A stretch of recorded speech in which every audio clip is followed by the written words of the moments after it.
అందరికీ నమస్కారం. The education ఛానల్కి స్వాగతం. విద్యారంగంలో అడ్మిషన్స్కి సంబంధించినటువంటి విషయంలో స్థానికత చాలా కీలకమైనటువంటి అంశం.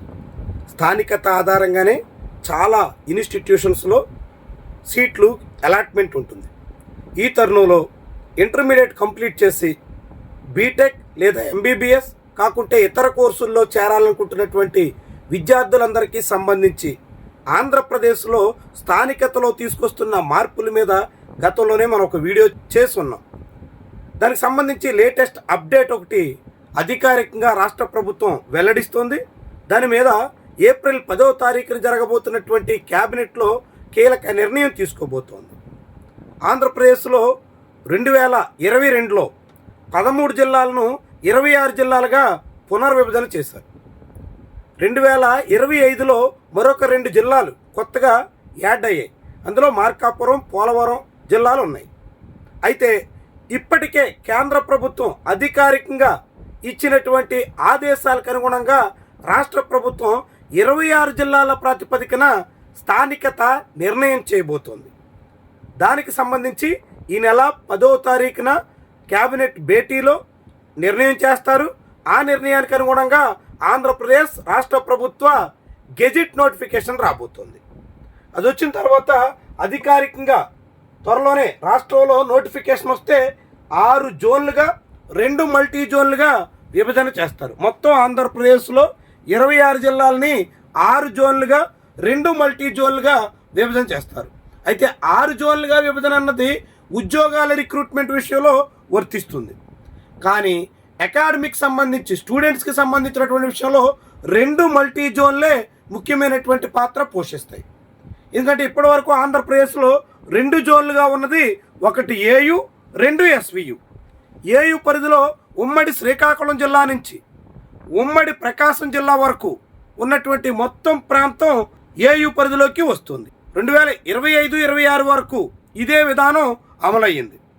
ఉమ్మడి రాష్ట్రంలో 3 జోన్లు ఉంటే ఏయు, ఎస్వియు, ఓయు జోన్లుగా ఉంటే ఓయు జోన్ అంతా పూర్తిగా తెలంగాణ పరిధిలో ఉంటుంది. ఆంధ్రప్రదేశ్లో మాత్రం ఎస్వియు, ఏయు రీజియన్లుగా కొనసాగుతోంది.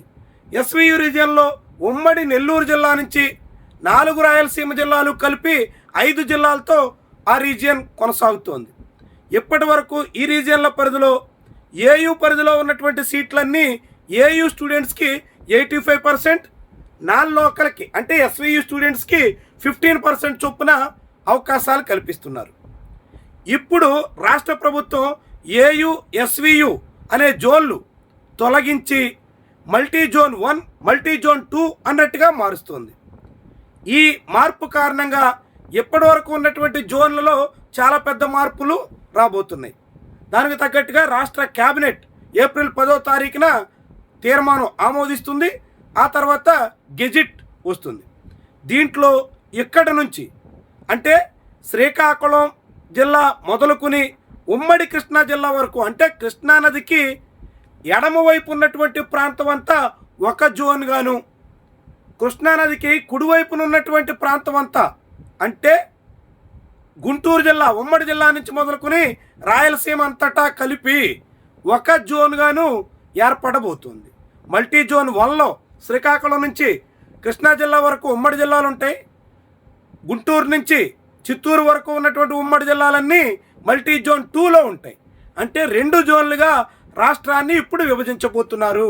2026-27 అకాడమిక్ ఇయర్లో ఎవరైనా ఎంబీబీఎస్ సీట్లు కానీ బీటెక్ సీట్లు కానీ పొందాలనుకున్నటువంటి వాళ్ళకి ఇదే స్థానికతగా పరిగణిస్తారు.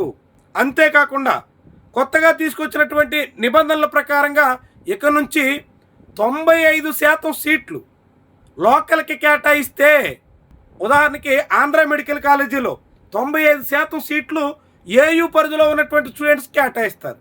నాన్ లోకల్ అంటే మల్టీ జోన్ 2లో గుంటూరు నుంచి రాయలసీమ జిల్లాకు చెందినటువంటి వాళ్ళకి కేవలం 5% సీట్లు మాత్రమే దక్కుతాయి. ఇక బీటెక్లో ఎస్ఆర్ఎం వీట్లాంటి కాలేజీల్లో అమరావతిలో ఉన్నటువంటి ఇన్స్టిట్యూషన్లో చేరాలనుకుంటున్నటువంటి వాళ్ళకి, ఈఏపీ సెట్ రాసి అక్కడ కన్వీనర్ కోటాలో సీటు కావాలనుకుంటున్నటువంటి వాళ్ళకి కేవలం ఏయు పరిధిలో ఉన్నటువంటి వాళ్ళకి 5% సీట్లు మాత్రమే వస్తాయి. పక్కన విజయవాడలో ఉన్నప్పటికి కూడా అమరావతిలో ఉన్నటువంటి క్యాంపస్లో 5% సీట్లకే పోటీ పడాల్సి ఉంటుంది. మిగిలిన 95% సీట్లు మల్టీ జోన్ 2 పరిధిలోకి వచ్చేటువంటి విద్యార్థులకి దక్కుతుంది. అంటే ఇలా స్థానికత విషయంలో చాలా కీలకమైనటువంటి మార్పులు జరగబోతున్నాయి. అంటే ఈ మార్పుల ప్రకారంగా ఉద్యోగాలకైతే దీన్ని అనుసరించి మల్టీ జోన్ పరిధిలోకి 1లోకి వచ్చేటువంటివి శ్రీకాకుళం, విజయనగరం, పార్వతీపురం, మన్యం, విశాఖపట్నం, అనకాపల్లి, అల్లూరు సీతారామరాజు, తూర్పుగోదావరి, కాకినాడ, డాక్టర్ బిఆర్ అంబేద్కర్, కోనసీమ, పశ్చిమ గోదావరి, ఏలూరు, ఎన్టీఆర్, కృష్ణ ఈ జిల్లాలన్నీ మల్టీ జోన్ 1లోకి వస్తాయి. అంటే జోన్ 1 పరిధిలో ఉన్నటువంటి స్టూడెంట్స్గా అక్కడ ఉన్నటువంటి క్యాంపస్ల్లో ఆ ఏరియా స్టూడెంట్స్కి సీట్లు దక్కుతాయి.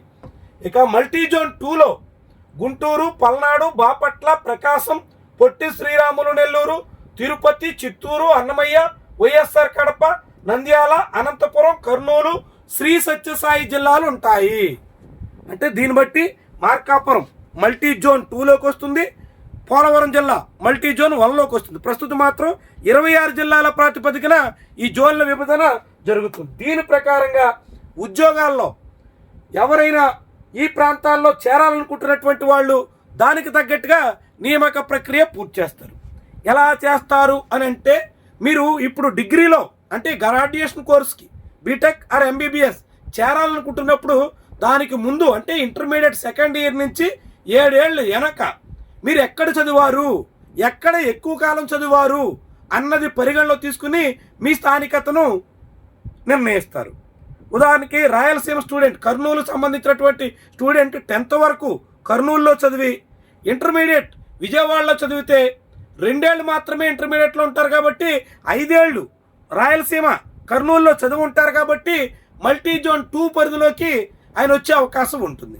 అలా కాకుండా అదే కర్నూలు స్టూడెంట్ 6th క్లాస్లోనే కాకుంటే 8th క్లాస్లోనో విజయవాడ వచ్చేసి 5 ఏళ్ళు ఇక్కడ చదివి 2 ఏళ్ళు మాత్రమే అక్కడ చదివితే అప్పుడు మల్టీ జోన్ 1 పరిధిలో మాత్రమే పోటీ పడే అవకాశం ఉంటుంది. వాళ్ళ ఫ్యామిలీ కర్నూలులో ఉన్న అక్కడ రెసిడెంట్ అయినా విజయవాడలో చదివినప్పుడు జోన్ 1 పరిధిలోకి ఆ స్టూడెంట్ స్థానికత వస్తుంది. జోన్ పరిధిలో ఉన్నటువంటి సీట్లకు మాత్రమే ఎంబీబీఎస్ అయినా, బీటెక్ అయినా, కాకుంటే బీఎస్సీ, హార్టికల్చర్, అగ్రికల్చర్ లాంటి కోర్సులకైనా అక్కడ పోటీ పడేదానికి అవకాశం ఉంటుంది.